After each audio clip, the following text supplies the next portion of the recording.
Donc je vous remercie d'être là. Bon, il y a 61 inscrits ou 71, je ne sais plus, inscrits à ce séminaire, mais je comprends très bien qu'à la mi-juin, tout le monde ne soit pas là.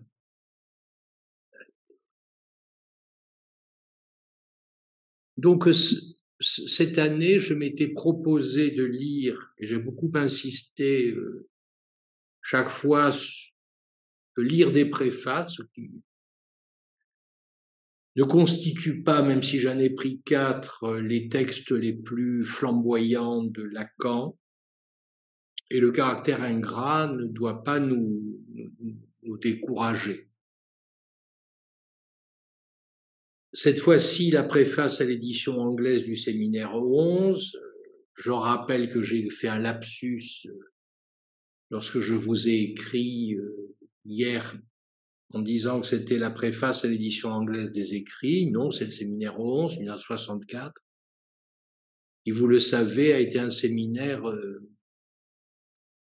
important dans l'enseignement de Lacan et surtout dans la transmission de l'enseignement de Lacan, puisqu'en 1964, c'est le séminaire Les 4 concepts fondamentaux de la psychanalyse, qui est le premier séminaire qui a été publié.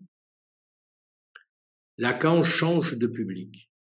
Il ne s'adresse plus à ses pairs, P-A-I-R-S, à ses élèves, c'est-à-dire à une écrasante majorité de psychiatres et de quelques lettrés, généralement des agrégés de philosophie, qui exerçaient la psychanalyse.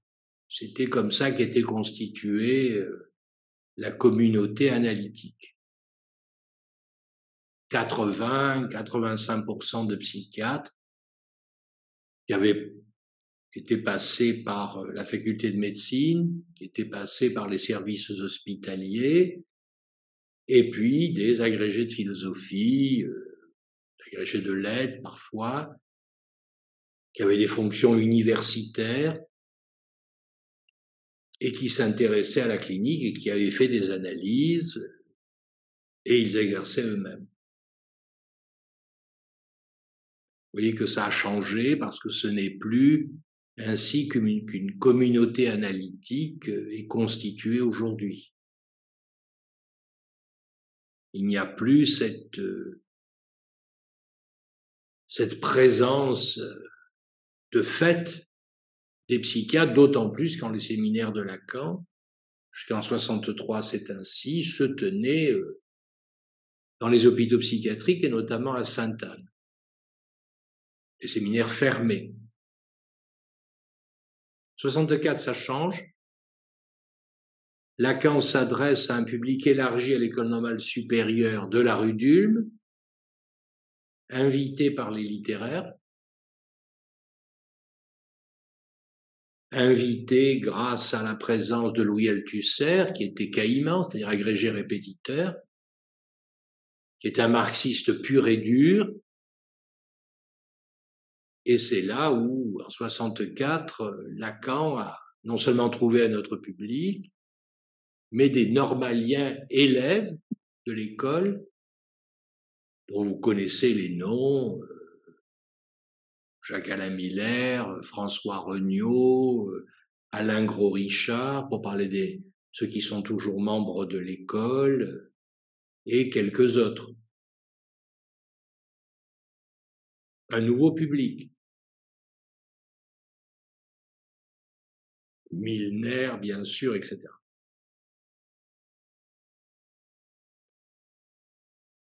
Et c'est dans ce séminaire-là que Lacan accordera une grande importance à des remarques épistémologiques sur construire à la manière de ce que Freud avait fait en 1915 dans sa métapsychologie, c'est-à-dire d'isoler des concepts clés à partir desquels une discipline, un champ conceptuel, une science, disait Freud, peuvent se constituer. C'est ainsi que commence l'article Pulsions et destin des pulsions, à savoir des concepts, Begrive, des concepts fondamentaux comme procède, c'est l'exemple de Freud, comme procède la physique. Et dans ce séminaire de 64, Lacan, changeant de public, s'adressant à des philosophes qui n'ignoraient pas les rudiments de l'épistémologie, de qu'est-ce qu'une science, il va isoler 4 concepts fondamentaux, il n'y en a que 4, et les construisant, l'inconscient, le transfert, la pulsion, la répétition, il donne en quelque sorte les bases du champ analytique. Et ce qu'il peut dire de ces 4 concepts fondamentaux révolutionnera d'une certaine façon la psychanalyse elle-même, et c'est notamment dans ce séminaire qu'on trouve cette expression qui a beaucoup marqué l'inconscient freudien, l'inconscient de Freud, puisque mon ami disparu Serge Côté avait nommé dans un livre qu'il avait publié l'inconscient de papa, l'inconscient ordonné par le nom du père, et Lacan en 64 dit l'inconscient freudien, EET, et le nôtre. Le nôtre, c'est-à-dire celui que Lacan est en train de construire comme concept et de transmettre à son public nouveau, plus important, puisque c'était la salle d'USAN à l'École normale supérieure, où je suis allé plusieurs fois écouter des conférences dans une certaine émotion, et qui devait pouvoir rassembler 150, 180 personnes à peu près.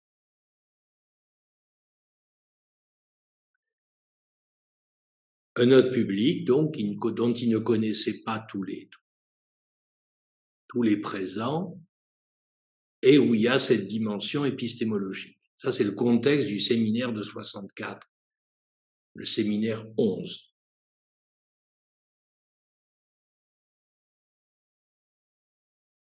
Donc, 64 et 76, c'est la date de rédaction de la préface.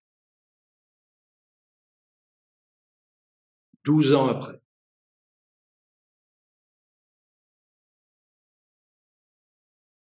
Alors, si on est strict et si on commence à lire le texte en question,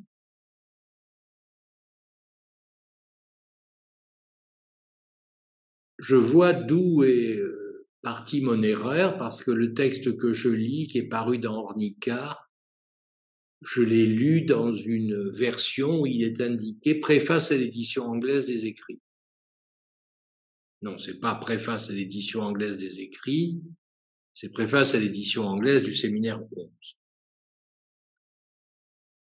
Et c'était paru dans Ornicart la première fois en 77, numéro 12-13, page 124-126. Pour ceux qui ont les numéros d'Ornicart que vous trouvez parfois sur eBay pour des prix dérisoires, on vous vend des séries comme ça.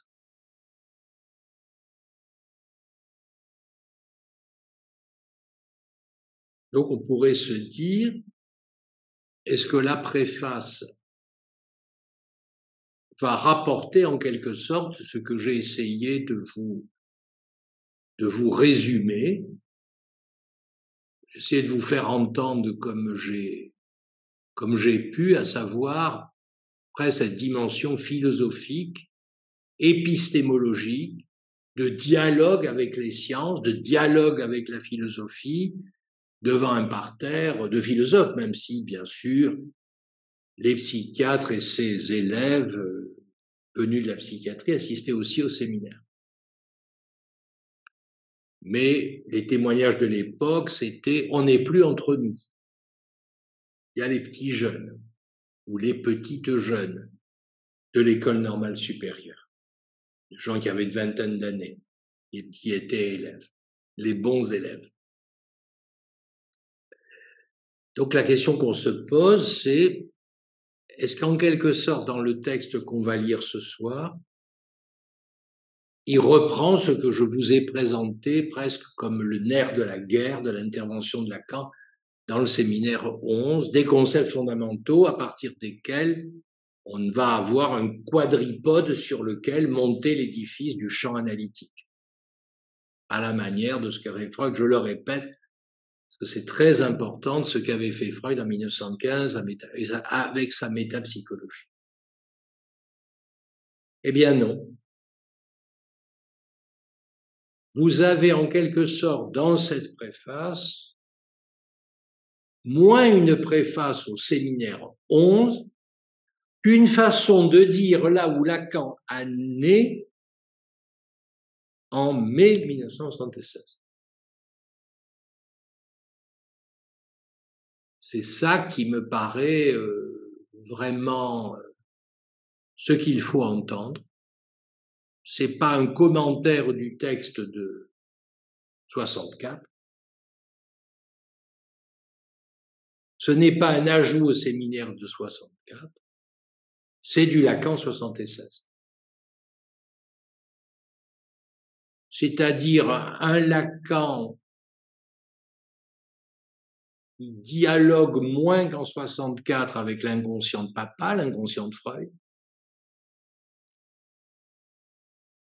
puisque c'est dans le séminaire 64, vous vous rappelez qu'on a ces définitions nouvelles de l'inconscient avec des formules choc comme l'inconscient, c'est l'évasif.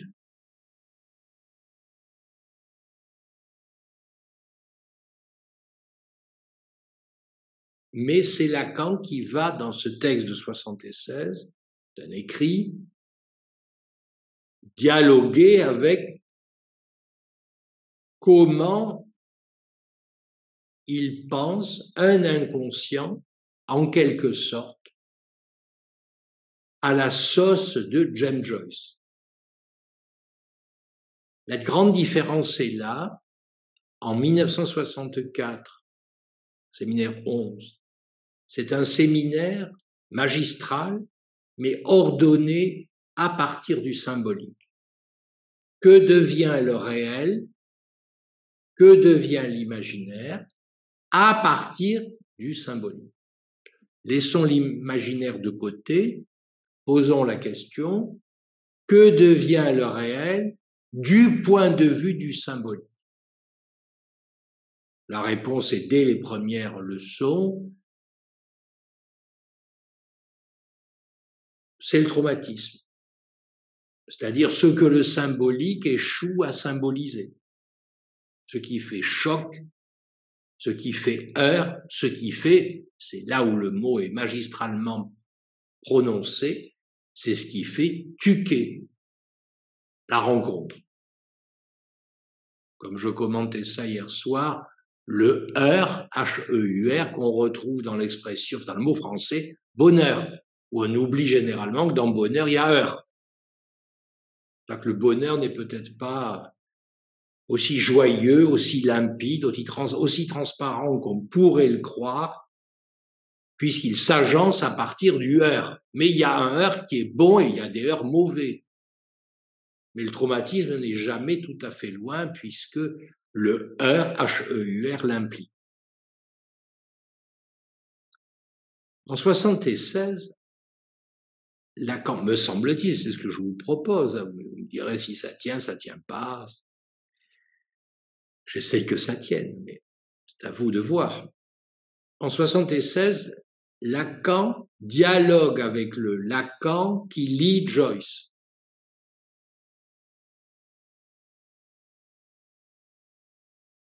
Un Lacan qui se dit que l'inconscient ne va plus forcément être défini comme le discours de l'autre, grand A.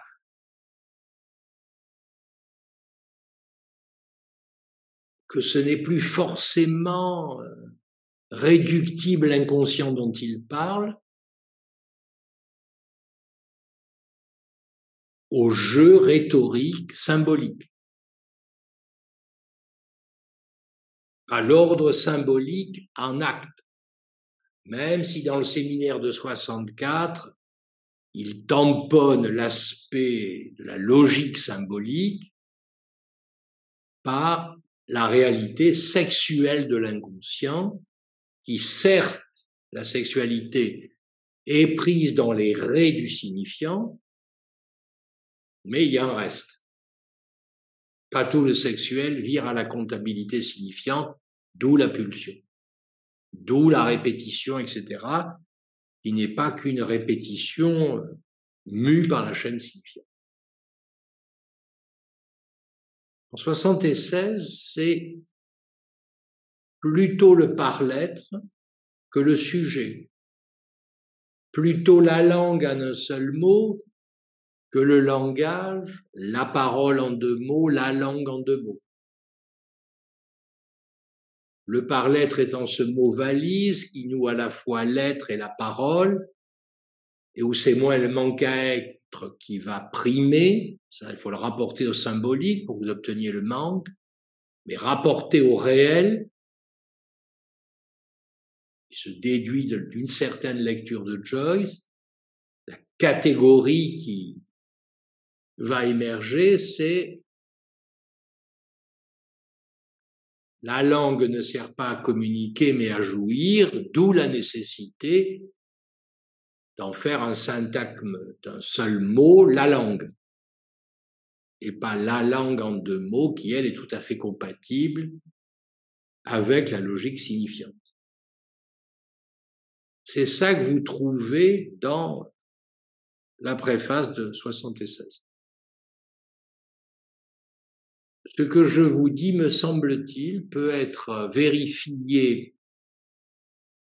dans les premières phrases. Quand il écrit l'espace d'un lapsus, le lapsus, comme formation de l'inconscient. Freud, 1905, psychopathologie de la vie quotidienne. L'espace d'un lapsus, donc formation de l'inconscient structuré comme un langage, c'est comme ça que Lacan lit Freud, le lit Freud de la rhétorique de l'inconscient. L'espace d'un lapsus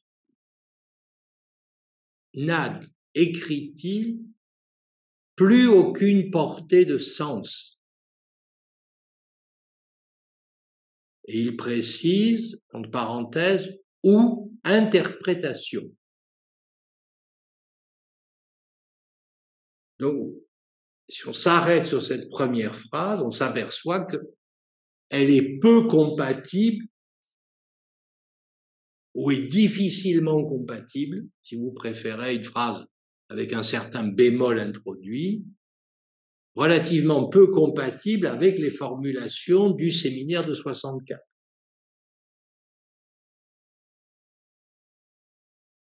Puisque les formations de l'inconscient y étaient pensées comme ayant porté une portée, P-O-R-T-E, de sens. Les formations de l'inconscient étaient interprétables. Là, il dit l'espace d'un lapsus n'a plus aucune portée de sens ou interprétation, alors seulement on est sûr qu'on est dans l'inconscient.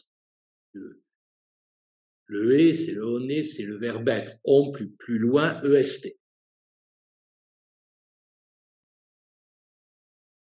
La seule lecture de cette phrase fait rupture avec une certaine définition de l'inconscient qui avait été un usage chez Lacan. C'est là où, en quelque sorte, le sens s'abolit.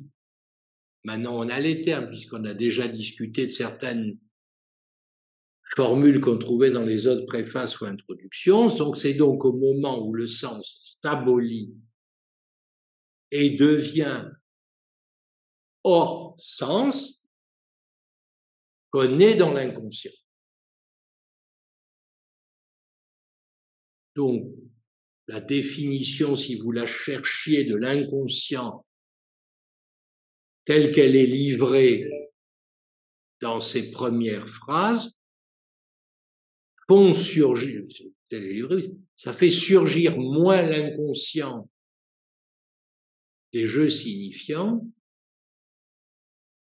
que l'inconscient du hors-sens de la jouissance.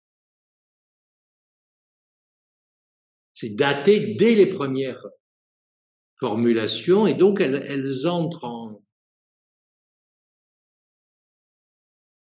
opposition avec celle de 1964, c'est-à-dire celle qui, si vous êtes anglais, suit l'affaire, suit votre préface.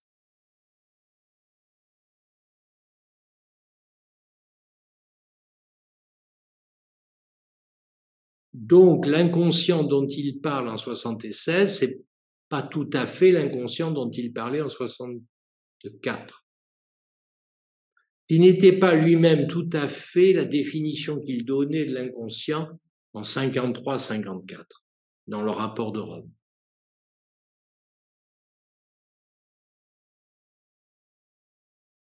Mais l'évasif dont il parlait en 64 n'annulait pas la portée de sens, c'est-à-dire l'interprétation comme dénouant la portée de sens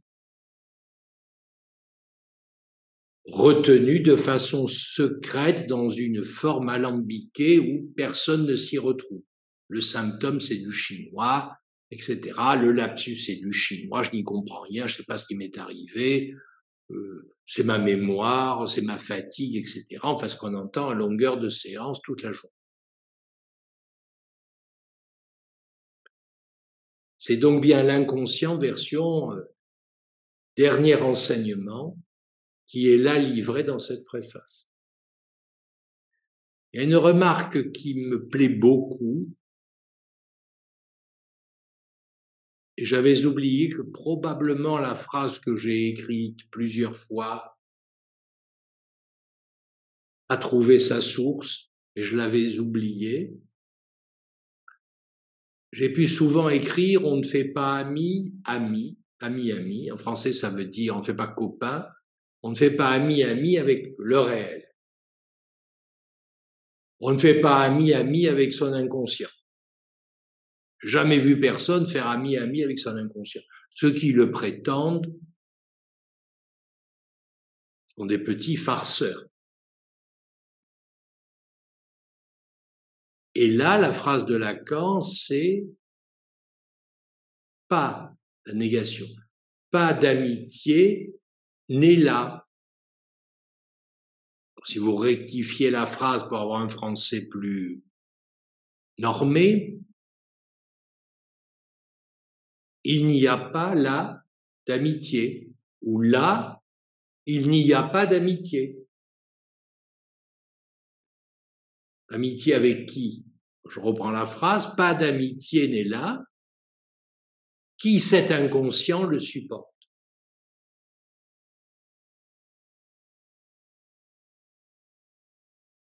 Autrement dit, ne croyez pas que l'on peut faire ami-ami avec son inconscient, que le lien avec l'inconscient prend une autre coloration que l'amitié.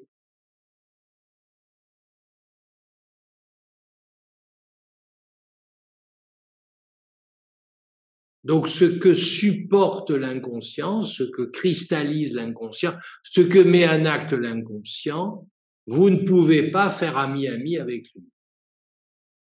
Si vous voulez traduire la phrase en un français plus banal. C'est des formulations qu'on trouvait déjà, pas ainsi dit bien sûr, mais dans le séminaire de 64, lorsqu'il disait que l'inconscient ne se laissait pas attraper comme ça, qui n'était pas forcément au-dedans, qui n'était pas comme la belle et on tape à la fenêtre, on chante la sérénade et la belle finit par ouvrir ses volets à son amoureux. Et même, il disait qu'il fallait nourrir de sang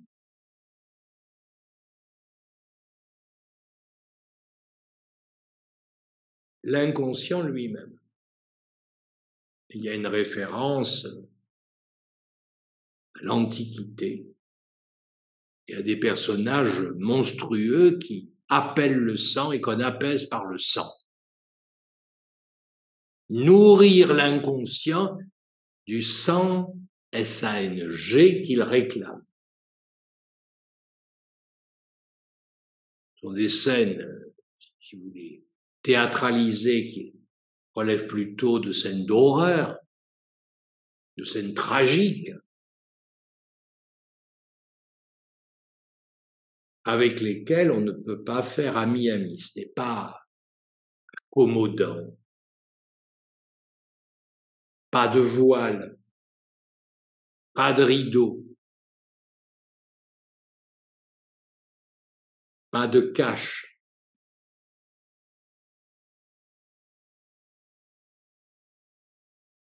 Donc nourrir de sang l'inconscient, et que quand vous l'ouvrez, il faut le nourrir de sang,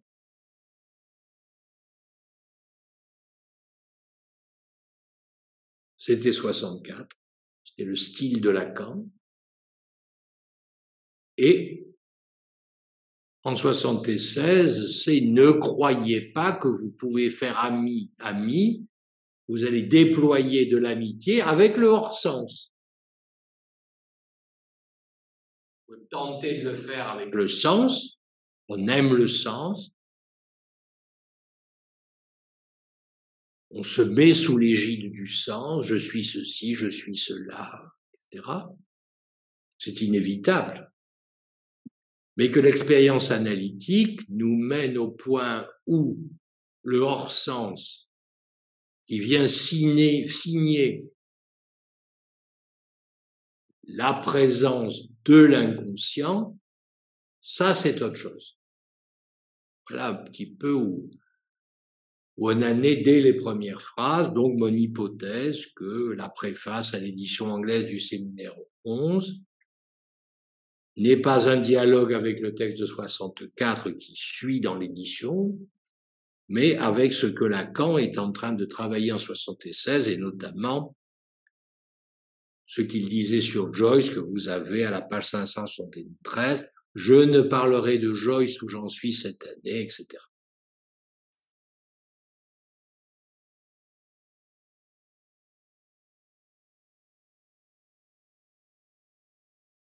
Et la vérité elle-même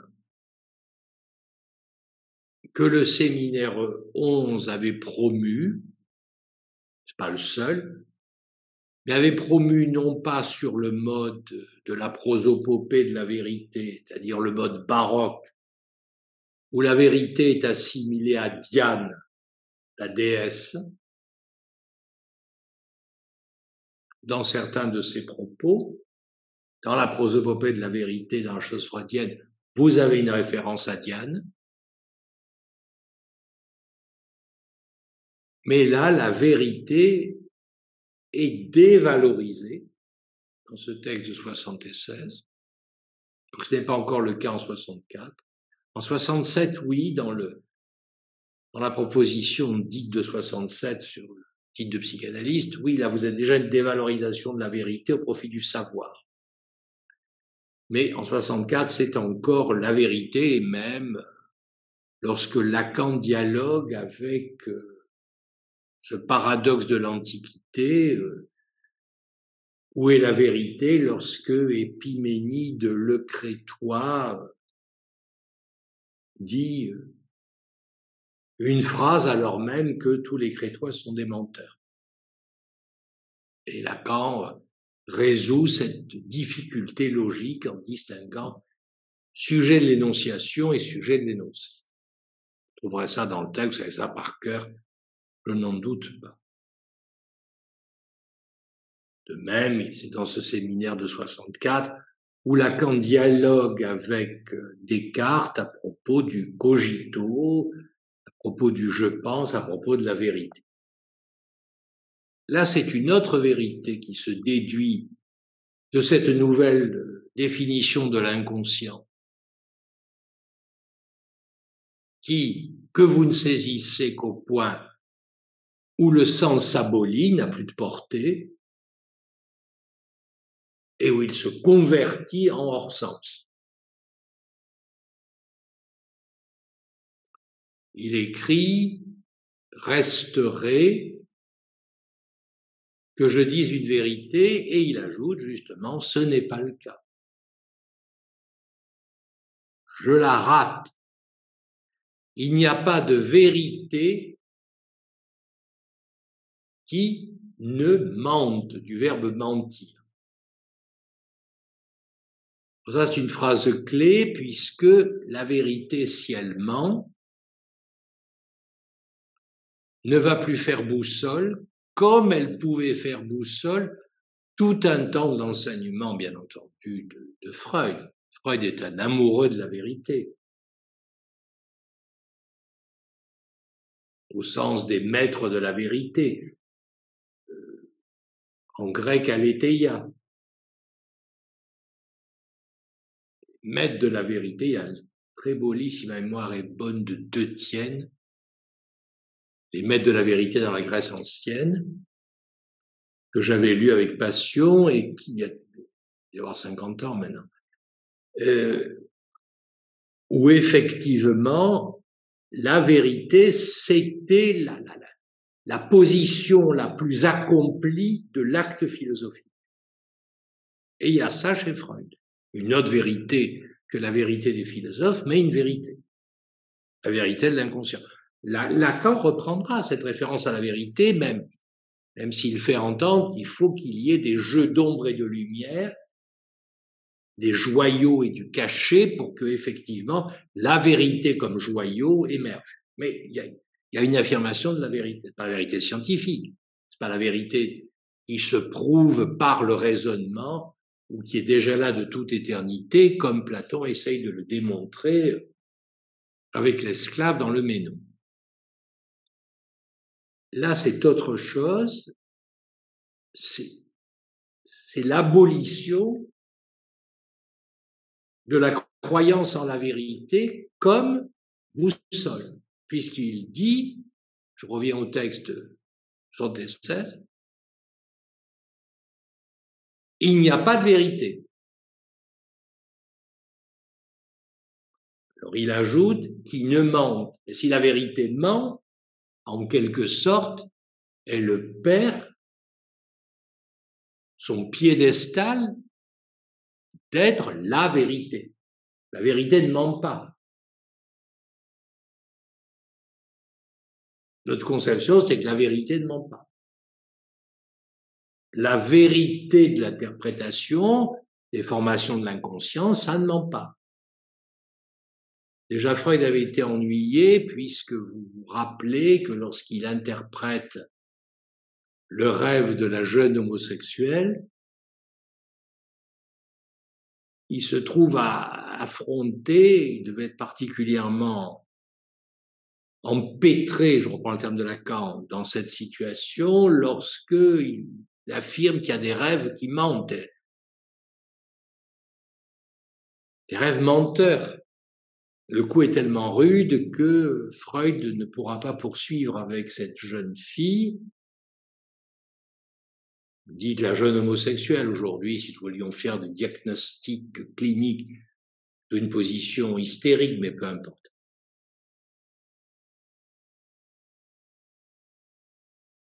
C'est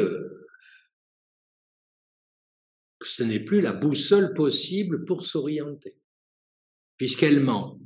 Et Freud, vous le savez, lui-même avait reçu un coup, bruit de coups. Lui, ce maître et cet amoureux absolu de la vérité, il ne la reçoit plus en analyse et l'envoie chez une collègue.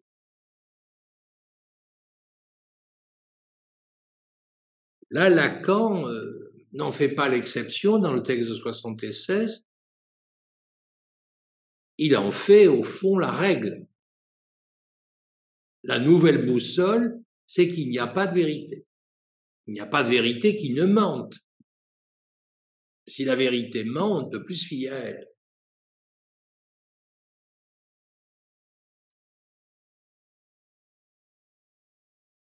Et il dit même que cette vérité, il la rate. L'affirmation est donc double. L'attaque est donc double contre la vérité, la promotion de la vérité que tout l'enseignement de Lacan avait assumée dans sa version logique, dans sa version baroque, dans sa version linguistique, etc. La vérité qui se prouve, la vérité qui se démontre, la vérité anacte, la vérité de l'inconscient. Lisez la psychopathologie de la vie quotidienne, les premiers cas, on a tous en mémoire, l'oubli du mot signorelli, l'oubli du mot latin aliquis, etc. Vous avez une vérité de l'oubli. Là, rappelez-vous le début du texte, l'espace d'un lapsus, qui a le même statut que l'oubli comme formation de l'inconscient, n'amène pas l'inconscient, sauf en son point de hors-sens. La vérité n'est pas hors-sens. La vérité de Freud, la vérité de Lacan, elle peut être baroque, mais elle n'est pas hors-sens. Là, elle l'est. Donc, ça veut dire que la vérité ne tient plus. Le binôme inconscient hors sens démonétise la vérité.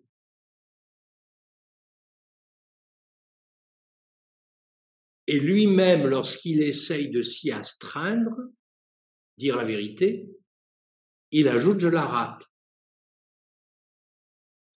Alors que les textes 64 et antérieurs, c'était plutôt la vérité me trouve par le biais d'une formation de l'inconscient. Là, elle est ratée.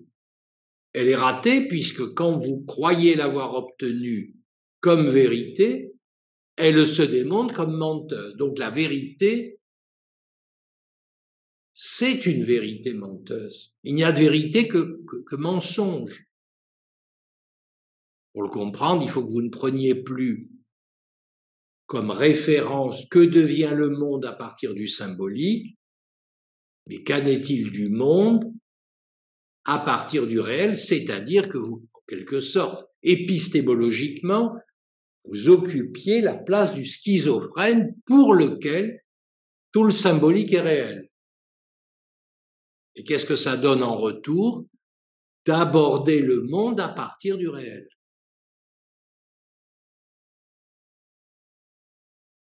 Beaucoup de choses tombent, dont la vérité, puisque la vérité qui est interne au champ symbolique ne peut que mentir sur le réel, quelle que soit la sophistication des méthodes qu'elle emploie.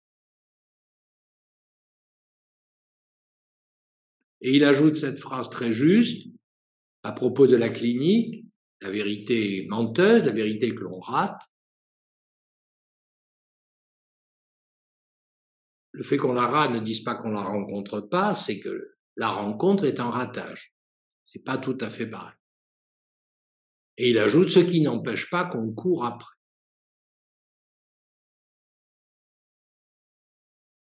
Même, on pourrait dire qu'on y court après que parce qu'on la rate.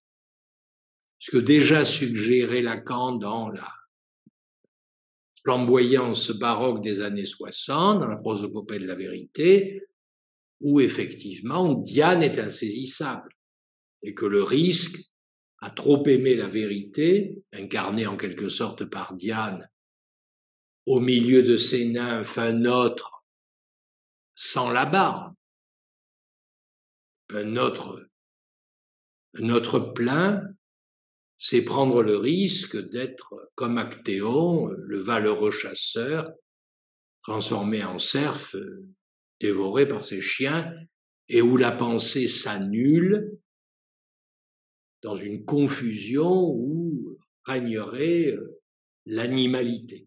La pensée se brouille. Probablement admettre que le monde animal, c'est une pensée brouillée, mais il y a autre chose à la place, il y a l'instinct, etc., une sorte d'efficacité que la pensée, paradoxalement, ne permet pas d'obtenir, et même en éloigne.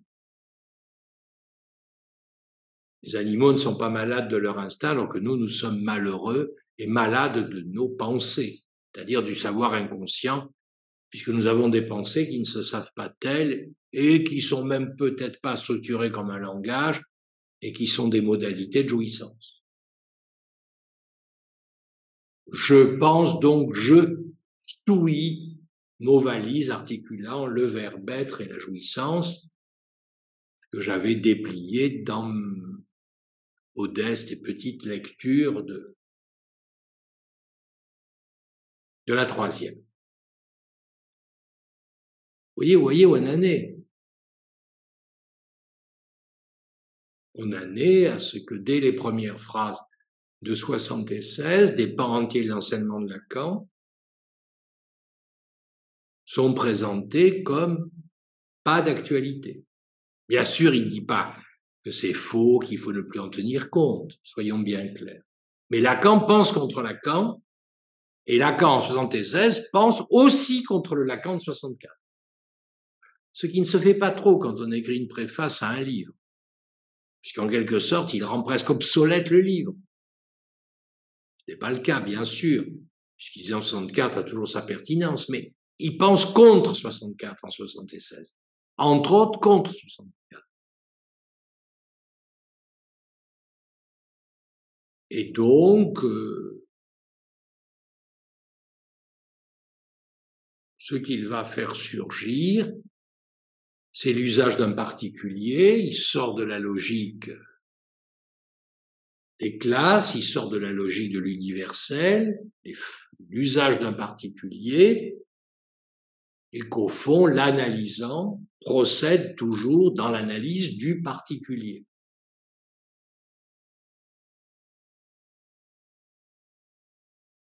Il dit, comme satisfaction, l'inconscient, comme satisfaction, la satisfaction, elle ne s'atteint qu'à l'usage, d'un particulier. C'est-à-dire la singularité par laquelle l'inconscient jouit.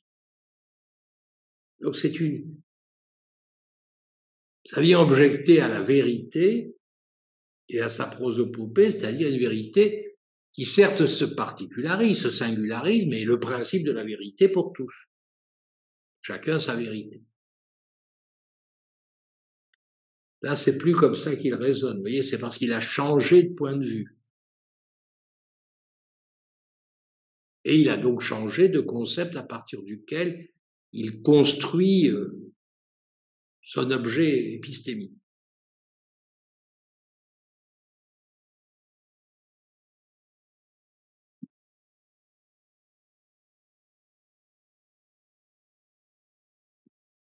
Comment avancer? Je suis un peu lent volontairement, comme toujours, pour faire entendre qu'il faut lire le texte avec la prudence de se dire on n'est pas en 64, on est en 76. Vous savez que j'essaye chaque fois de dire quel est le plan de la maison psychanalyse, quel est le plan de l'architecture analytique à tel moment. De même que quand vous visitez certains châteaux, voire certaines églises, le guide vous donne les périodes, il vous dit l'église dans laquelle vous marchez, l'église que vous avez vue en arrivant, etc., et que vous avez appelée d'un mot générique l'église, elle est constituée d'une architecture qui n'a pas toujours été là. Il y a donc des reprises, et souvent, quand vous visitez en Italie, en Grèce, etc., on vous montre que sous l'église, vous avez une autre église.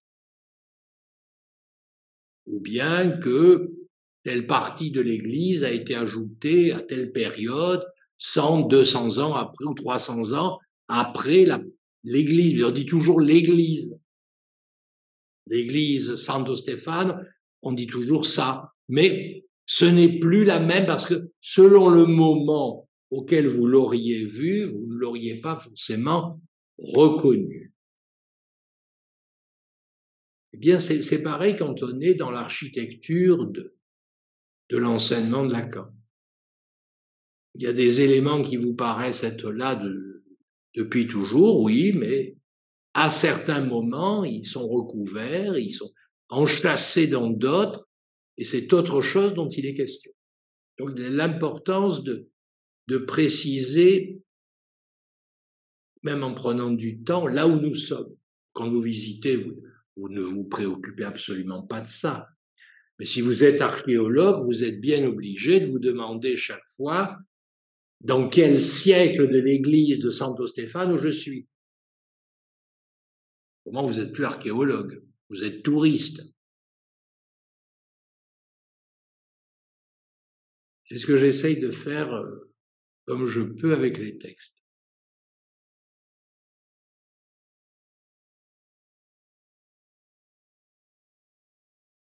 Il dit, après avoir parlé de Freud, le Freud solitaire, parle de quelque chose qui est un mot inventé. Et il dit qu'il vient inscrire, indexer ce qu'il est en train de faire, c'est-à-dire dans le champ analytique, en ceci qu'il se transmet au public, le terme est dans le texte, alors que Freud voulait apporter la peste à ce public, Lacan dit « le public, ça n'arrange ».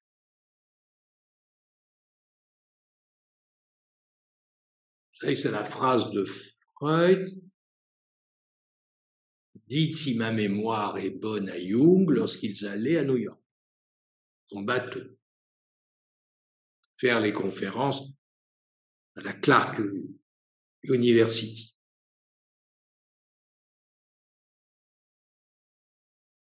Lacan n'accepte pas l'idée que la peste, en quelque sorte, soit toujours la peste. Il dit que traduit l'idée qu'il en avait Freud, peste, la contamination, peu en réchappe, mais anodine, là où il croyait la porter, le public s'en arrange.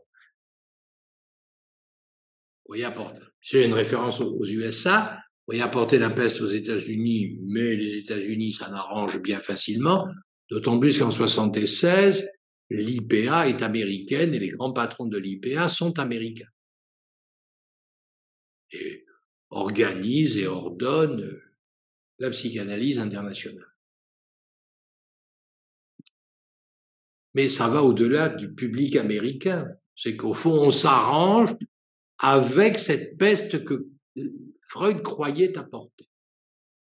Et lui, Lacan dit, vous allez ensuite arriver au mot que je veux vous faire entendre, qui indexe cette position. Lacan dit, sur le tard, enfin, 76, il a 75 ans, sur le tard, j'y mets mon grain de sel. Il met son grain de sel dans cette situation où le public s'accommode, s'arrange avec la psychanalyse, et notamment aux États-Unis, mais peut-être dans tous les champs ou tous les lieux où l'IPA tient en quelque sorte les rênes de la formation des analystes.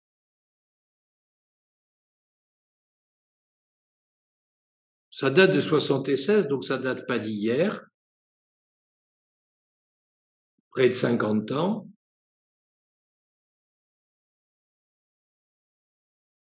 Mais aujourd'hui, vous entendez, si vous posez la question de ce qu'est la psychanalyse dans le monde, dans le public, vous apercevez qu'elle n'est pas marquée du sceau de la peste. On s'en accommode très facilement, on s'en arrange. Elle est dévalorisée épistémologiquement, elle est moquée médiatiquement, elle est paupérisée. Donc, ces phrases d'il y a 50 ans, près de 50 ans, me semblent tout à fait à noter et bien sûr à adapter, à spécifier à l'époque actuelle 2023. Alors comment y met-il son grain de sel? On pourrait se demander si, sans imiter Lacan, nous n'avons pas nous aussi à y mettre notre grain de sel dans le fait que le public s'en arrange ou s'en moque, comme lui l'a fait dans ces années-là. Alors il emploie un mot qui est un mot valise entre le mot histoire, H-I-S-T-O-I-R-E, et le mot hystérie, H-Y-S-T-I-R-I-E.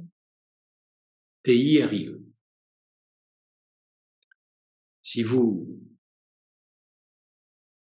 mettez les deux termes ensemble, vous avez histoire, H-Y-S-T-O-I-R-E.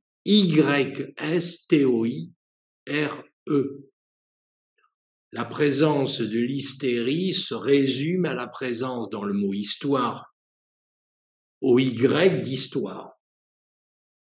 L'histoire qu'on apprend, l'histoire comme discipline scientifique, c'est H-I-S-T-O-I-R-E, et là il ajoute le Y, qui est l'hystérie, entrer dans l'histoire. Ça devient une position. Non pas une position réduite à l'hystérie, mais à l'histoire avec un Y. Et il le dit du reste, fait d'histoire avec Y, autant dire d'hystérie.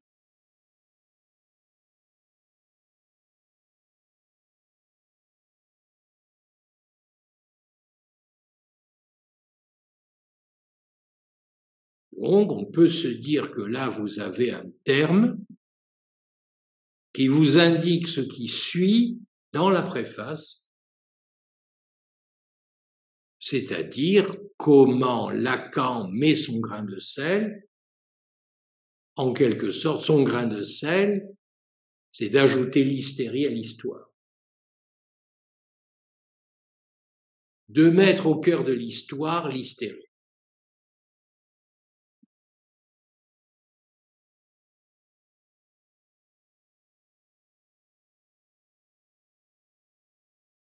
Qu'est-ce que ça donne si on produit cette importation de l'hystérie dans l'histoire, puisque c'est ce qu'il nous propose. On n'a pas demandé pourquoi il nous le propose. Prenons-le argent comptant et voyons ce que ça donne en le soumettant à la preuve. Une des premières conséquences, et non la moindre,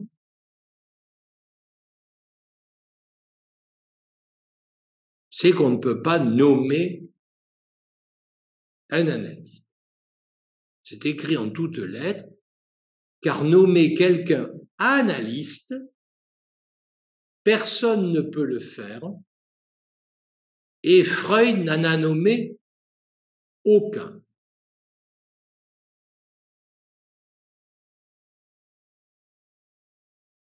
C'est quand même pas moi qui invente les phrases, elles sont là, à la portée de tout un chacun. En plus, c'est un écrit de Lacan, authentifié comme tel et publié par Jacques-Alain Miller dans les autres écrits. On n'a pas à se poser des questions. L'a-t-il dit? Ne l'a-t-il pas dit? Non. Page 572, je répète, car nommer quelqu'un analyste, personne ne peut le faire, et Freud n'en a nommé aucun.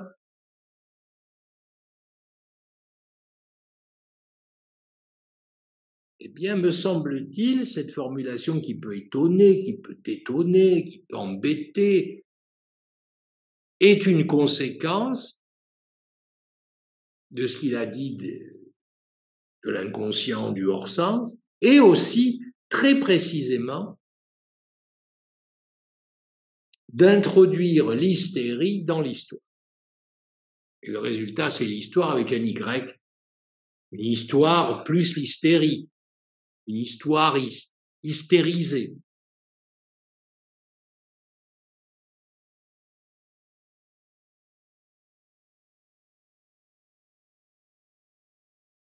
Si on ne peut pas nommer quelqu'un analyste, même si là, Lacan résume l'affaire, ne déplie pas pourquoi, comment, etc., mais d'autres parties de son enseignement le précisent, vous voyez la dinguerie de ce que l'on observe 2023. On ne va pas changer le monde, on va pas faire la police. Donc, en fait, la police, ça déplace. Quand un maire de New York voulait un taux de criminalité égal à 0 avec tolérance 0, il y est quasiment arrivé, sauf que la criminalité a augmenté dans des proportions inouïes en dehors de New York. Ça ne veut pas dire qu'il n'y a rien à faire. Ça veut dire que éradiquer le crime, éradiquer le mal, etc., c'est une vue courte. Donc, si on prend la période actuelle,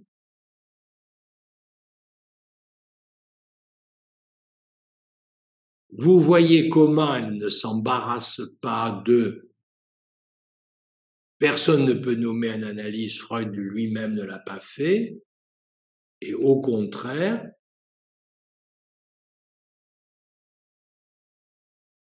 des dispositifs sur les réseaux sociaux, par exemple, en France ça s'appelle Doctolib, mais il doit y en avoir dans tous les pays, il n'y a pas que Doctolib, il y a des quantités de sites où effectivement le terme psychanalyse est un terme que l'on peut cocher pour désigner sa pratique. Mais c'est d'une certaine façon Doctolib qui vient l'authentifier. Autrement dit, je suis psychanalyste, Doctolib le dit et l'écrit.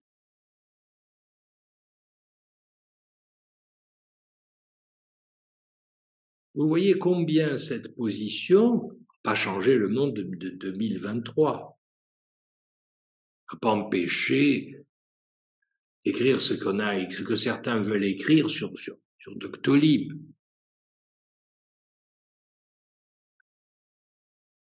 Bien sûr, il y a toujours des dinosaures dont je fais partie, qui ne sont sur aucun annuaire, même pas les pages jaunes et blanches de l'annuaire. En France, l'annuaire des PTT, que pour me téléphoner, il faut soit avoir l'annuaire de l'école, soit demander le bouche à oreille. C'est un peu long, un peu compliqué, mais ça m'évite quand même beaucoup de demandes qui m'ennuieraient, m'agaceraient, bon, peu importe. Je suis un dinosaure par rapport, je suis sur aucun réseau social, on ne trouve pas mon numéro, on ne trouve pas mon adresse, etc. Enfin bon, évidemment, c'est autre chose. Mais indépendamment de ma petite histoire, vous voyez que tous les dispositifs qui nomment vont en contradiction avec la phrase de Lacan, nommer quelqu'un analyste, personne ne peut le faire.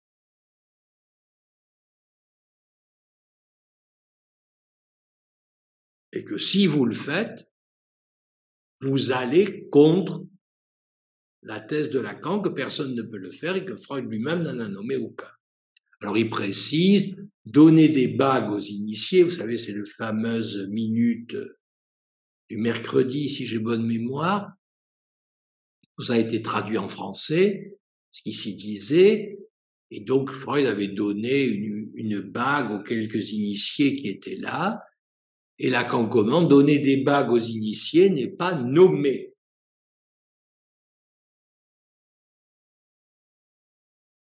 C'est une phrase bien sûr extrême, c'est une phrase radicale.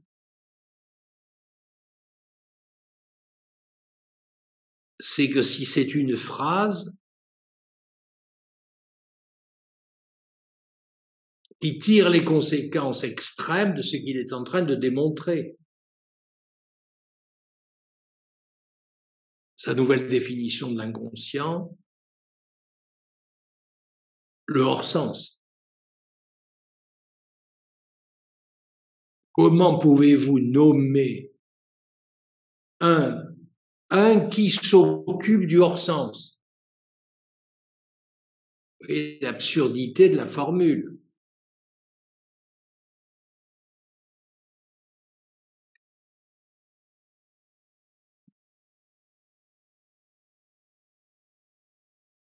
C'est ça qu'on essaye de questionner. Moi, j'aime beaucoup quand Lacan porte son raisonnement, sa démonstration, jusqu'à un point où vous dites, mais c'est la falaise devant.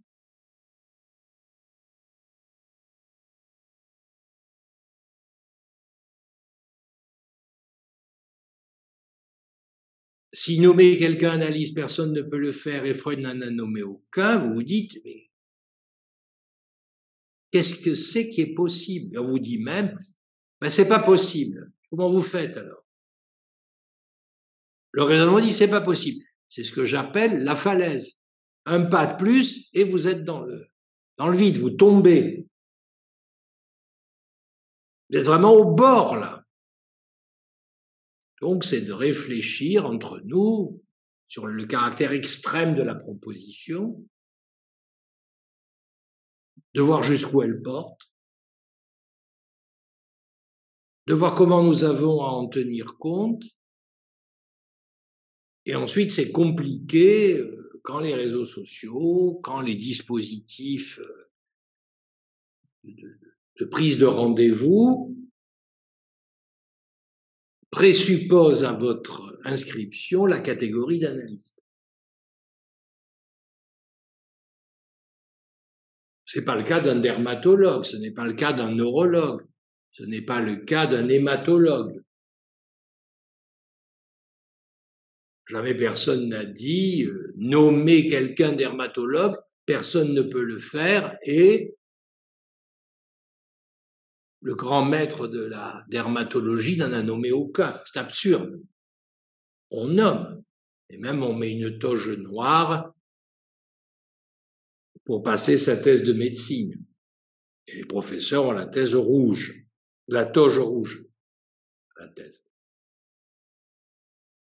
Donc là, on est en quelque sorte au cœur même de la spécificité de la psychanalyse, et comment fait-on ensuite, je veux dire socialement.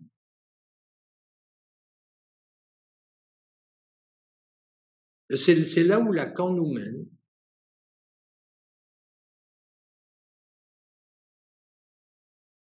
De même quand il dit « la langue ne sert pas à communiquer, mais à jouir »,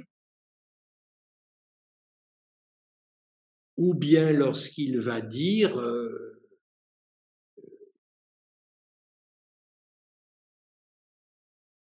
le réel est sans loi. Alors que la logique, il avait dit précédemment, notamment dans L'Étourdi, que c'était la science du réel, c'est-à-dire une logicisation du réel, une formalisation du réel. Si elle est sans loi, c'est que vous avez aboli la possibilité même de la formalisation. Et cette année, dans un autre cas, dans la section clinique des enseignements du mardi, nous avions pris justement la parole d'un seul mot et autre blabla, c'est-à-dire les modalités de jouissance de l'inconscient. Le point ultime. Alors, est-ce que dans le texte que nous avons à lire, Lacan propose d'en rester là, ou il va faire un pas de côté, parce qu'il ne faut pas faire un pas en avant avec une phrase affirmative, exclusive, personne ne peut le faire. Et pour vous montrer qu'il n'y a pas d'exception, Freud lui-même, qui devrait être l'exception, n'en a nommé aucun. Autrement dit, non seulement personne ne peut le faire, mais il n'y a pas d'exception, puisque seul Freud, dans le champ de la psychanalyse, peut avoir cette place d'exception. Donc c'est une personne sans exception. Ça, si vous êtes un minimum logicien, Ça vous laisse quoi? Vous dites personne. Même pas celui qui pourrait être l'exception et qui nommerait. Alors, qu'est-ce qu'il dit après avoir dit cela, qui est une phrase radicale, qui se comprend immédiatement, qui ne porte aucune ambiguïté, et qui, en quelque sorte, pourrait se réduire à une formulation de type axiomatique, voire une sorte de mathème. Personne ne peut nommer un analyste, et l'exception fait défaut, puisque Freud lui-même n'en a nommé aucun. Vous voyez les phrases. Personne, aucun. C'est pas du style il existe au moins un X tel que non phi de X, le père de la horde. Non. Aucun, personne. Si on aime la logique, on se dit c'est fini. Le jeu est joué, c'est comme aux échecs, échec et mat. Vous ne pouvez pas reculer. Mat, c'est fini. Échec, mat. Là, c'est une phrase du type échec et mat.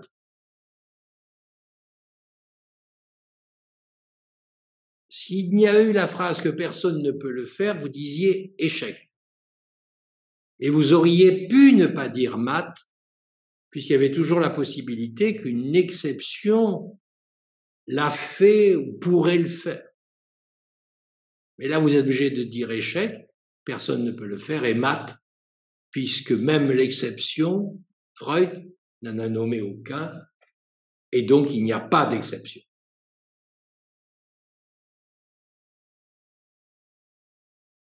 Moi, quand je tombe sur ce type de phrase, j'ai un moment d'accuser le coup.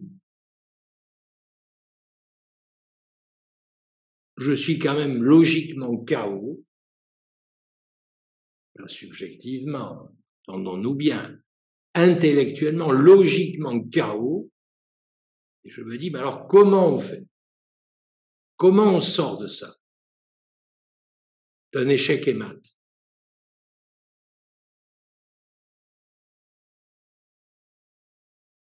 Et Lacan répond,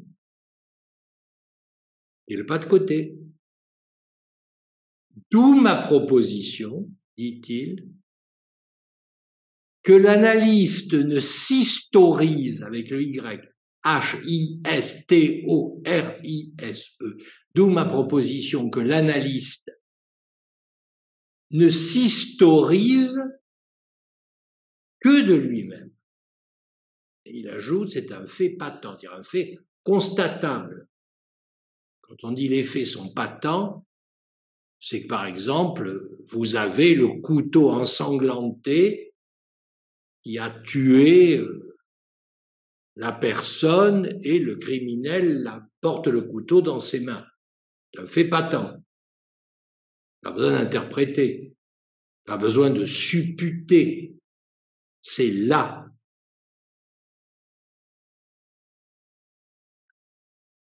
Et Lacan ajoute, l'analyste ne s'historise, donc histoire plus hystérie, que de lui-même, c'est un fait patent, et même s'il le il c'est l'analyste, même s'il se fait confirmer d'une hiérarchie. Autrement dit que même s'il se fait confirmer d'une hiérarchie, par exemple dans une école analytique, digne de ce nom, ça n'enlève rien au fait que ce n'est pas par là qu'il s'historise. Il ne s'historise que de lui-même. Ce qui n'est pas une incitation à chacun fait comme il veut, chacun fait quand il veut, je décide par moi-même, je fais comme je l'entends, je le sens, je le ressens, et puis voilà. C'est pas de ça dont il parle. C'est pas une licence à l'autorisation. C'est pas un pouce à chacun fait comme il veut, et il fait même un bras d'honneur à tout le monde.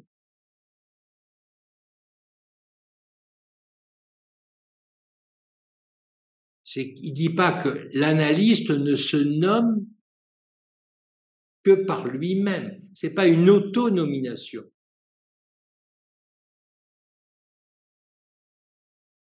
C'est autre chose qu'il appelle s'historise avec un Y. Et Y vient introduire dans le mot histoire, en quelque sorte, une lettre énigmatique. Comme toujours, X, Y, Z. Ce sont les lettres de l'énigme. A, B, C, c'est moins énigmatique que X, Y, Z.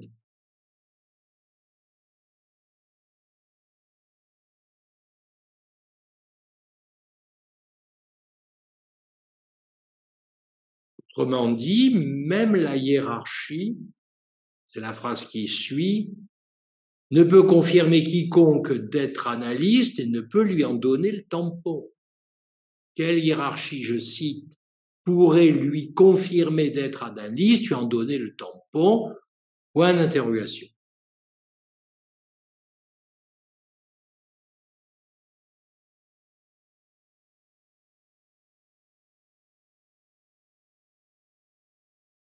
Et où on va? Ça serait en quelque sorte l'abolition des écoles, la possibilité même des écoles analytiques, au sens fort du terme.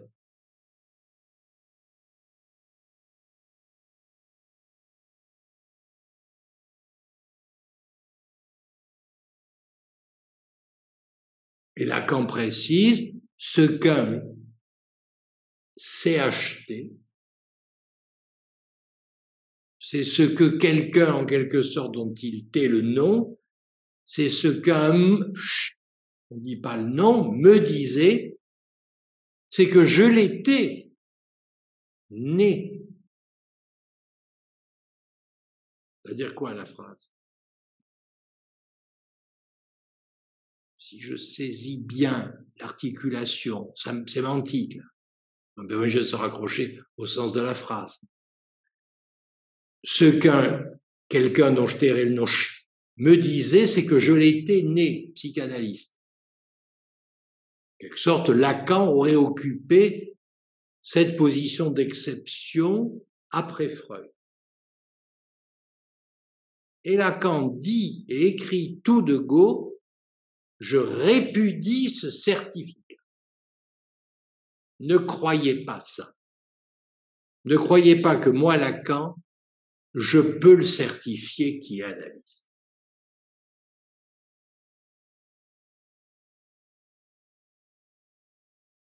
Et il ajoute, pour expliquer en quoi il répudie ce certificat, il écrit « Je ne suis pas un poète ». Je me demande vraiment ce que ça vient faire.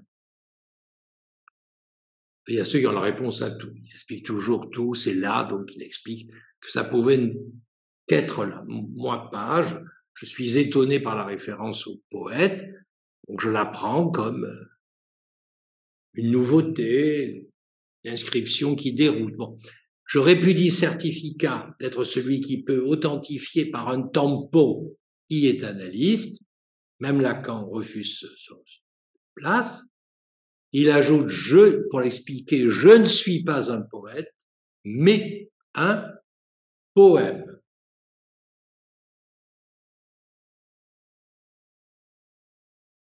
Et qui s'écrit, le poème, malgré qu'il ait l'air d'être sujet.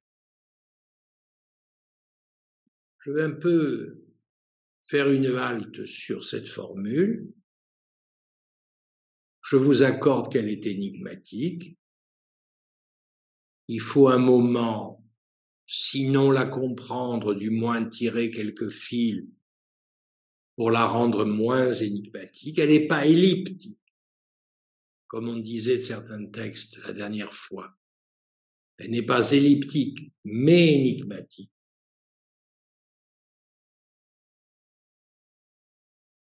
Comment Lacan peut-il dire « je suis un poème » et pourquoi refuse-t-il de dire « je suis un poème »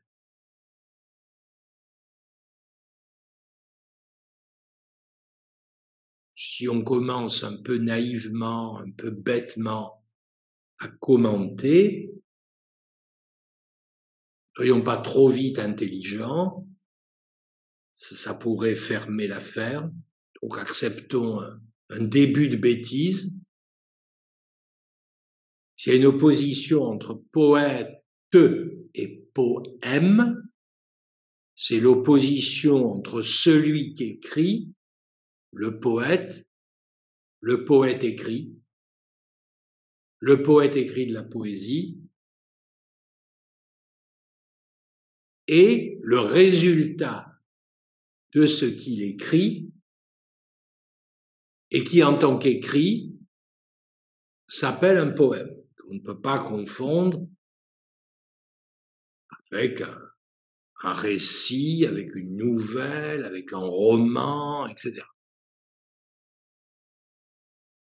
Un poème n'est pas qu'en vers, même s'il existe des vers libres, il peut y avoir un poème en prose, etc. Enfin, peu importe. Mais le poème est le produit, le résultat, l'effet du travail d'écriture poétique réalisé par l'agent, l'acteur, l'opérateur, à savoir le poète. Je reprends les termes tels qu'ils sont indiqués. Il me semble que distinguer l'agent, le poète, et le résultat, le poème, a sa légitimité si l'on parle un peu simplement, et probablement un peu bêtement. Mais c'est pas faux pour autant. Or, ce qui est intéressant, c'est que Lacan ne s'identifie pas à celui qui écrit, mais à ce qui est écrit. C'est-à-dire, il s'identifie non pas à un agent d'écriture, un acteur d'écriture, mais à une écriture inscrite, réalisée. Il a existé pendant très longtemps dans l'histoire des civilisations des poèmes qui n'ont jamais été écrits, qui étaient des poèmes récités, des poèmes chantés, évidemment. Mais là, Lacan insiste, c'est ainsi depuis la découverte de l'imprimerie et avant, depuis qu'il y a l'écriture, que le poème est écrit. Et il ajoute, rappelez la deuxième partie de la phrase, mais un poème, et je précise, et ce poème qui s'écrit. Le poème en train de s'écrire. Le poème en train de s'écrire. D'ailleurs, le gérondif que l'anglais utilise et que l'italien utilise souvent. Sta scrivendo, etc. C'est comme ça pour indiquer le mouvement en train de se faire. Je suis en train de faire. Le poème est en train de s'écrire. Malgré, ajoute-t-il, qu'il ait l'air d'être sujet.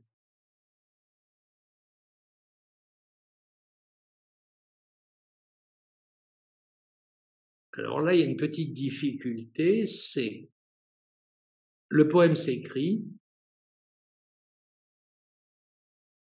on a une difficulté à comprendre la deuxième partie de cette phrase. Le poème s'écrit, d'accord. Il est en train de s'écrire.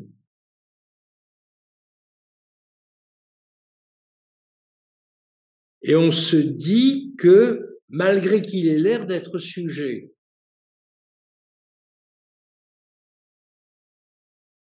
mais celui qui est sujet dans l'écriture, c'est le poète, c'est pas le poème.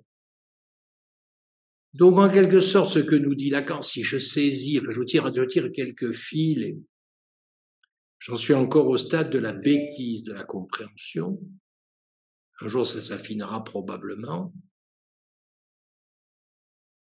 C'est le point suivant. Le poème s'écrit. Mais le poème s'écrivant, en train de s'écrire, nécessite le poète. En quelque sorte, l'action. Le verbe écrire étant une action accomplie par un sujet, un agent. Et on pourrait croire que parce qu'un poème s'écrit, écrit par un poète, on pourrait croire qu'il y a un sujet dans l'affaire, que c'est le poète, et que donc, Lacan ne pourrait être que du côté du poète, du côté du sujet, du côté de l'agent. Il ne nous dit pas du tout. Si vous voulez me positionner pour rendre compte du fait que je ne peux pas donner de certificat de qui est analyste, c'est que je ne suis pas le sujet de l'opération. Je ne suis pas l'acteur, l'agent de l'opération.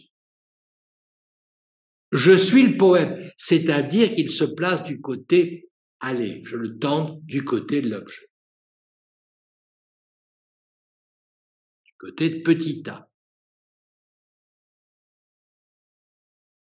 Ce qui irait bien avec le fait que, à propos de la littérature, il y a cette référence à l'objet petit a en 66 dans la préface aux écrits, rédigés pour l'occasion, lorsqu'il est fait référence au style, lorsqu'il est fait référence à Buffon, Lacan l'articule à l'objet petit a et non pas au sujet écrivant.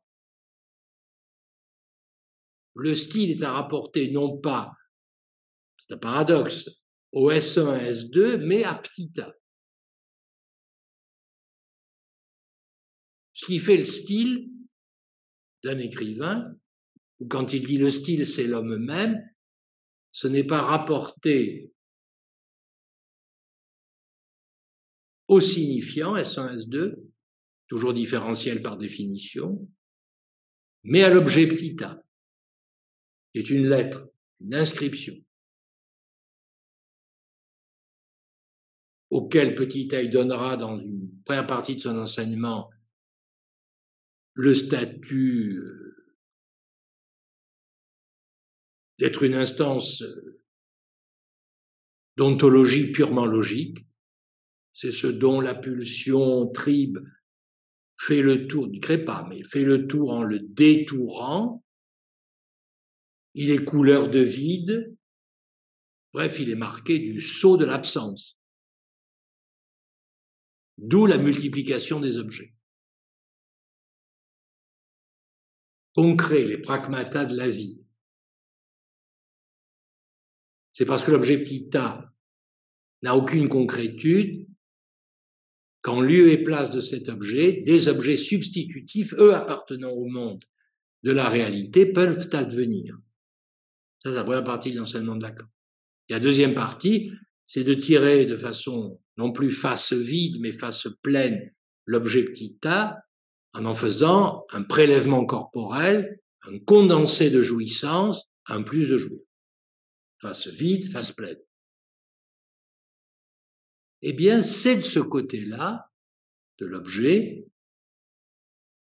que Lacan se positionne, et non pas du côté du sujet. De même, toujours en 66, ce qui va dans la préface des écrits, dans l'introduction des écrits, parler de la lettre volée, le conte d'Edgar Poe,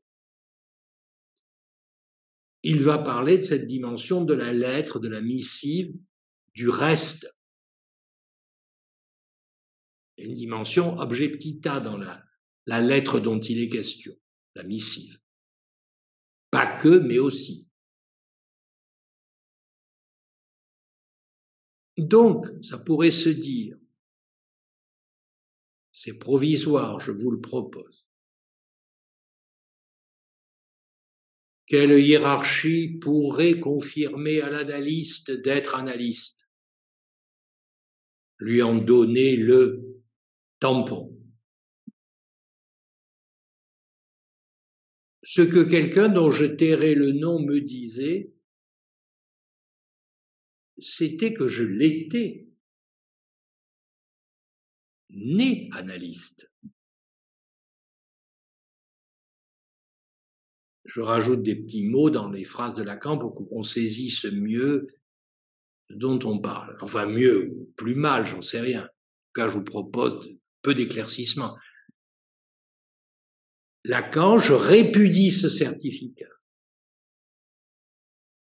2 points. Je ne suis pas un poète, sous-entendu, je ne suis pas un sujet, je ne suis pas un agent, effet du signifiant, mais un poème, c'est-à-dire je suis petit a, enfin, je suis en petit a, en place de petit a. Ce poème qui s'écrit, malgré qu'il ait l'air d'être sujet, puisqu'on ne cesse de dire, c'est le poème de X, de Y, de Z, le sujet qui en est l'auteur et qui s'en croit le propriétaire.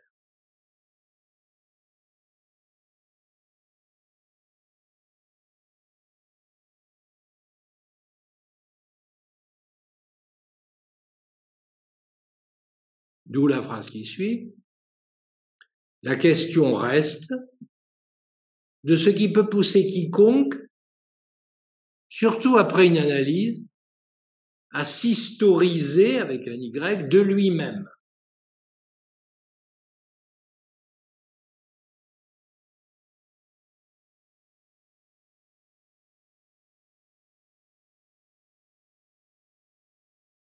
Voilà la question, oui, qu'il déploie.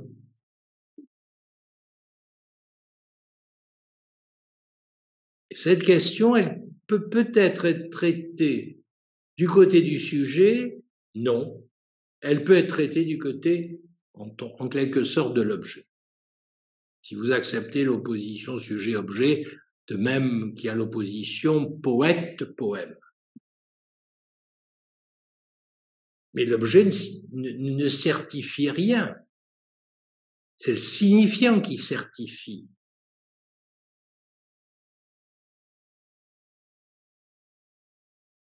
L'objet peut faire preuve. Preuve de satisfaction. Preuve de désir, puisque ce petit a, c'est la cause du désir. Ça, c'est autre chose.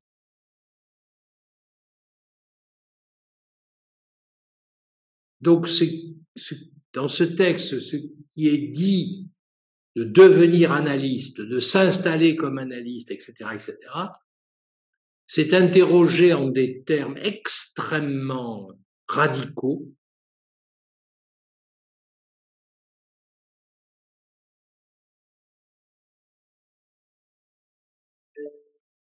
jusqu'à poser que personne ne peut le faire, de nommer quelqu'un analyste, et qu'il n'y a pas d'exception, c'est-à-dire que Freud puis Lacan n'en ont nommé aucun.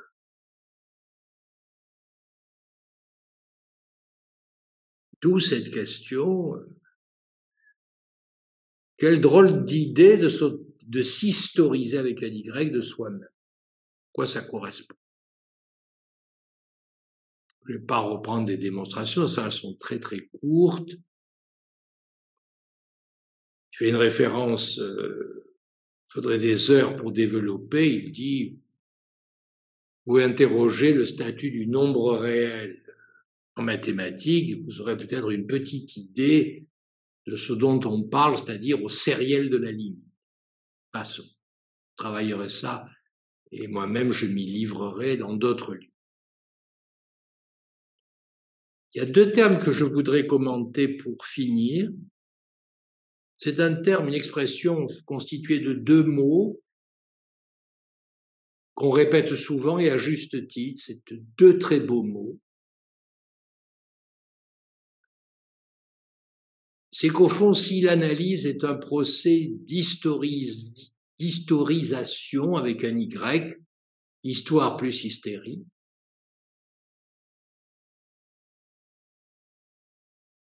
cela pose la question de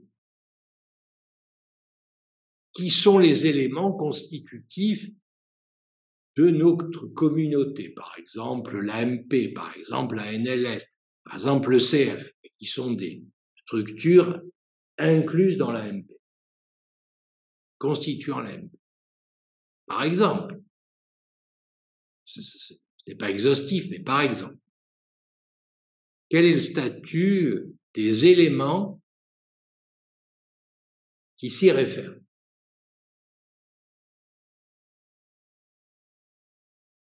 Et là, vous avez cette très belle expression que j'aime beaucoup. Il dit des épars désassortis. Vous trouvez ça à la page 573. Des épars désassortir. Désassortis, c'est le verbe désassortir. Ils ne sont pas assortis. Et des épars, ce sont des éléments qui ne font pas série. Donc c'est une façon de redoubler l'idée que nous sommes les uns et les autres des assortis.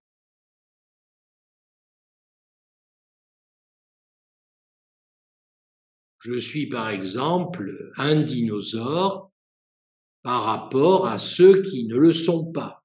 On va avoir quand même la même référence, la même orientation, enfin, pas la même orientation, mais une orientation par rapport à ce dont on parle, et nous sommes des assortis. On pourrait même se dire que l'enjeu pour tout un chacun, c'est de se penser comme des assortis, de s'éprouver comme des assortis. Donc de renoncer au mirage des identifications.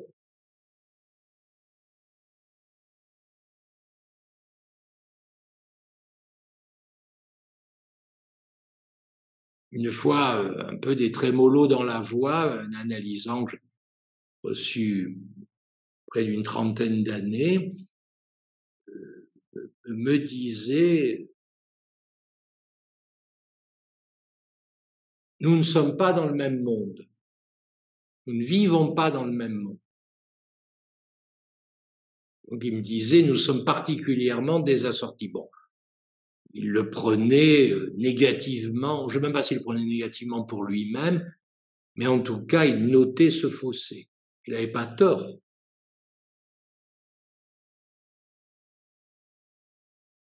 Mais c'est comment, à partir de ces épars désassortis, peut se retrouver, être réuni pendant quelques mois par vidéoconférence pour parler des préfaces de Lacan. On est des épars désassortis. Donc c'est une phrase que j'aime beaucoup et je crois qu'il faut que chacun, en quelque sorte, c'est pas un conseil que je donne, se permette pour lui-même de ne pas être assorti à son voisin.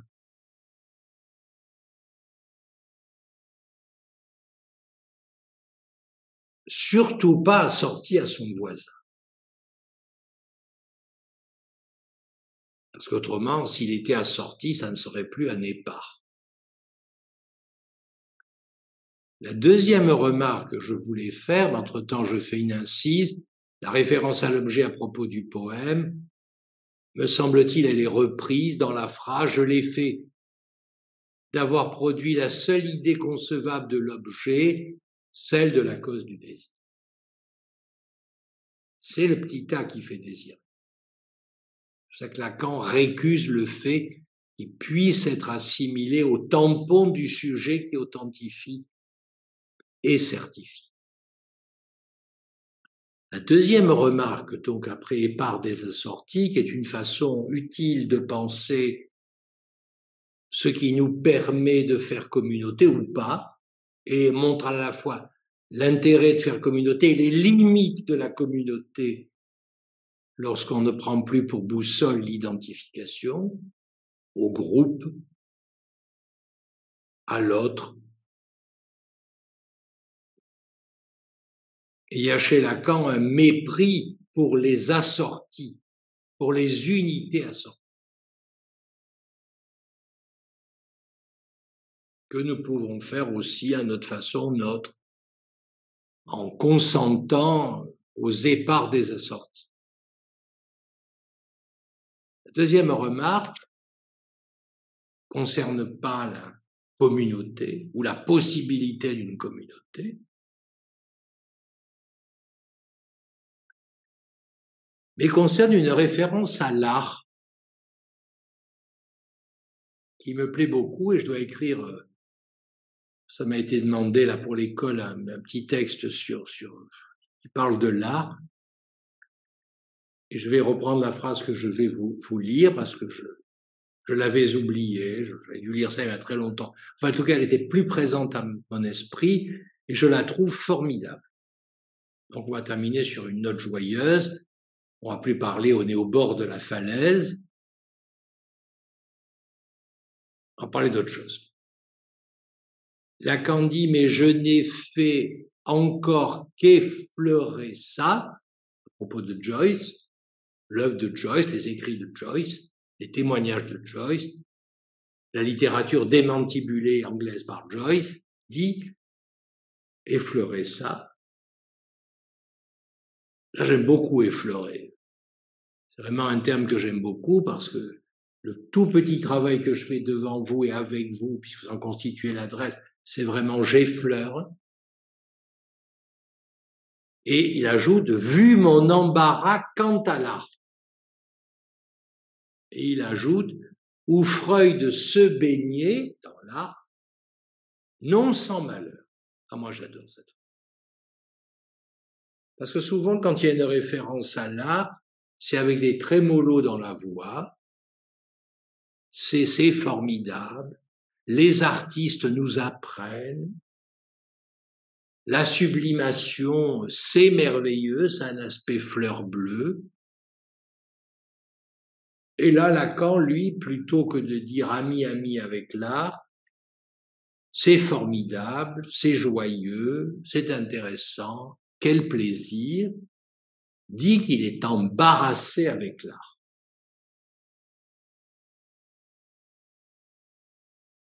Donc, il est empêtré le 17 mai 1976 avec ses cas d'urgence aux 5 rue de Lille, alors même qu'il doit écrire sa préface, on en a parlé au début, et là maintenant, il n'est non pas empêtré, mais embarrassé quant à l'art. Vous avez dans le séminaire sur l'angoisse un beau commentaire de l'embarras, lorsqu'il dit l'embarras, c'est quand la barre tombe sur le sujet. La barre sur le sujet, ça peut se nommer le sujet embarrassé. Il y a une référence aussi dans embarras, il y a barre, et la référence, si ma mémoire est bonne, à la langue portugaise. Il faudra aller revoir tout ça, là je cite de mémoire, parce que la référence me vient en vous parlant. Quelque chose de sujet embarrassé, il a son algorithme, c'est grand S barré. Et l'embarras, c'est ce que vient marquer la barre du A, la barre sur le S. Donc il est embarrassé avec l'art, il est embarrassé quant à l'art. Et moi, je trouve que c'est le meilleur rapport qu'on peut avoir avec l'art. Plutôt que l'admiration, plutôt que de se coucher devant l'art, plutôt que de l'admirer, c'est être embarrassé par lui. Alors, ce que vous retrouvez aussi dans Littérateur, lorsque Lacan dit que l'art pose une question à la psychanalyse et que la psychanalyse n'est pas du côté de la réponse, mais qu'elle est mise à la question par l'art. Rien de plus ennuyeux que de dire l'art m'enseigne, l'art c'est formidable, l'art m'apprend. L'art m'embarrasse, c'est une phrase autrement plus productive pour avancer. C'est vrai que l'art m'a toujours embarrassé, m'a toujours mis mal à l'aise, non pas mis mal à l'aise au sens psychologique de ma vie privée, au sens de ça met à la question celui qui s'y affronte. autre chose qu'un affect psychologique. Il n'y a aucun intérêt devant vous, et qu'il n'y a même aucun intérêt pour celui qui l'éprouve.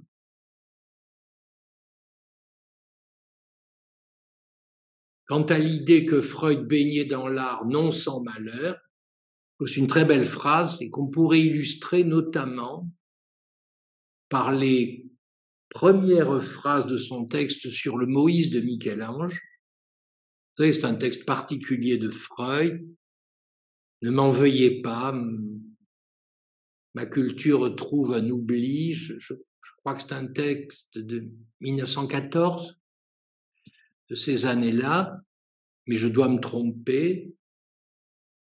Et dans le Moïse de Michel-Ange, Freud commence par dire son rapport à l'art et il dit « je ne comprends rien à la peinture ». Et ensuite, il est embarrassé chaque fois qu'il parle de l'art, même s'il encense le poète, ou s'il encense le grand artiste, en l'occurrence Michel-Ange, dans le tableau de Moïse, dans le sculpture, excusez-moi, je suis fatigué, dans la sculpture de Moïse, du tombeau de Moïse, qu'il réalise dans l'église Saint-Pierre-aux-Liens à Rome, auquel on accède par le cours Cavour, dit Freud, et qu'il emprunte le chemin pour y aller.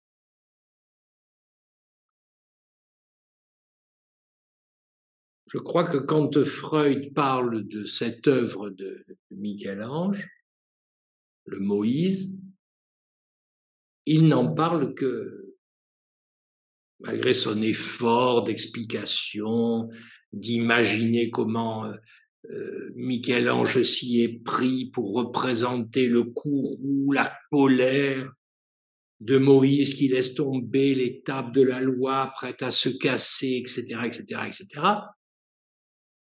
Je crois que du côté de Freud, c'est d'autant plus un malheur que l'affaire de Moïse, c'est peut-être la sienne aussi, puisque le public, que fera-t-il de la découverte freudienne, de même que fait le peuple élu de Dieu, le peuple juif, des tables de la loi qui lui sont données par Yahvé. Il y a une identification très claire dans le texte entre Freud et l'homme Moïse, dont il parlera ailleurs dans Moïse et le monothéisme, où il fait référence au grand homme de Moïse, dont tout un peuple a besoin pour se constituer comme tel, à savoir le peuple juif. Donc associer l'art à l'embarras, donc l'embarras en l'occurrence de Lacan face à l'art d'écriture de Joyce, c'est vraiment une piste autrement plus prometteuse que tout va bien, l'art est magnifique. De même, la position de Freud, qui baignait dans l'art, mais chaque fois pour tenter d'y nommer ce qui fait son malheur. Que deviendra la psychanalyse? Voilà, je m'arrêterai là cette année. J'avais envisagé, le cas échéant, de parler de ce texte en 2 fois, mais j'ai trouvé que ce n'était pas utile, j'aurais pas eu grand-chose de plus à en dire. Donc il y aura eu 7 séances effectives dans l'année et non pas 8. Vous m'en voudrez pas trop. Pour me faire pardonner, je vous enverrai un cadeau de vidéos que vous ne connaissez pas et qui vous plairont. Elles sont sur le théâtre et vous ne les avez jamais vues. Elles sont de très très grande qualité, filmées de la façon la plus rigoureuse. Ce sera mon petit cadeau pour la séance qui n'aura pas eu lieu, la 8e, donc c'est la 7e. J'ai été ravi de travailler avec vous, c'est toujours un bonheur. C'est à vous adressé. Je ne sais pas ce que je ferai l'année prochaine, mais je sais que je ferai le séminaire de l'école de la cause freudienne à Marseille, qui m'avait été demandé il y a des années par l'école et que j'ai toujours tenu. La méthode Visio est la meilleure. j'essaierai de trouver quelque chose de peut-être moins ingrat que les préfaces, mais avoir fait ce chemin ingrat avec vous a rendu la tâche beaucoup moins ingrate que si j'avais été seul, et probablement seul, je n'aurais pas fait ce travail, j'aurais lu ces textes très vite, histoire de savoir que ce qu'il y avait grosso modo et que j'aurais à y revenir à l'occasion. Puis souvent, je lis les textes vite, en me disant, je sais à peu près ce qu'il y a, très modestement, et j'y reviendrai le cas échéant. Là, j'ai pu y revenir avec vous, grâce à vous, par vous, etc. Et c'est vrai qu'il y a un drôle d'aspect dans cette dernière leçon, puisque je vous laisse devant une falaise. Personne ne peut nommer un analyste, il n'y a pas d'exception. Personne, aucun ne le peut. Et pourtant, il y a des analystes. Et pourtant, certains qui m'écoutent font l'offre d'être analystes pour des analysants, etc. C'est mon cas.